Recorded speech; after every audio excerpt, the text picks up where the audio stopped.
Before we jump into this episode, I want to invite you to join our community to help you become a better steward, scale to billions, and ultimately give more or all of it away. All I want you to do is to click the subscribe button right now. I love your support. It's incredible to see your comments, and we're just getting started. I can't wait to go on this journey with you. Thank you so much for subscribing. It means the world to me. Hello, everybody, and welcome to the Build It to Billions podcast, where we believe a lot of multimillionaires who are looking to scale up to $1 billion. Sometimes they struggle with scaling. Sometimes they struggle with just sharpening the saw. Sometimes they struggle with stewardship versus ownership. And each and every episode, we're here to train, to learn, to grow together as we try to scale from $1 million to $1 billion. So what? So we can give it all away, or give a lot of it away to help more people out. And so we're bringing on some of the best real estate, financial, wealth, and business minds in the world, where they're going to share with us their ideas and deal stories. So together we can all get a little bit better today. So I'm hoping you're going, and in fact, I know you're going to enjoy this episode. I'm excited about this next gentleman. He's out of the great state of Colorado.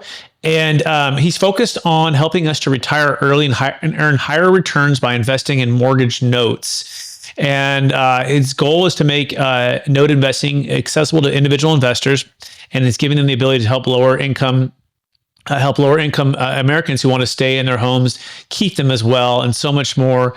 Please welcome to the show with me, Mr. Dan Deppen. Dan, how are we doing?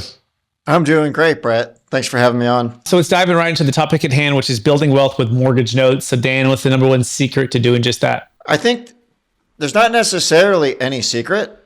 I think the key is just to begin to get involved and to really put together a solid and repeatable due diligence process. So one of the things that kind of keeps notes a little bit of a niche and keeps some people out of them, it's not that it's necessarily that difficult, but there are a few more T's to cross and I's to dot than there are in some other areas of investing.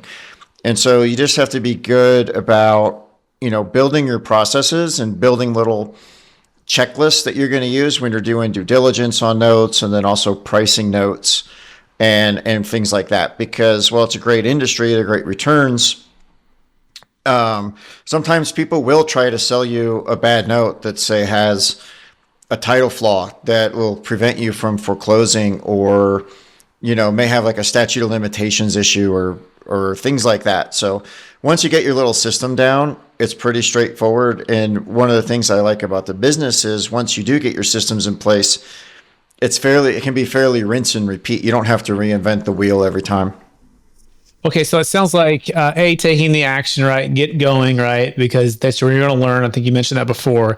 But to put together solid and repeatable due diligence processes and checklists, and make sure you look out for the major, statute of limitations, title flaw is the first step. That makes sense. So if you like this little short clip of the interview I just did, click over here to watch the full interview.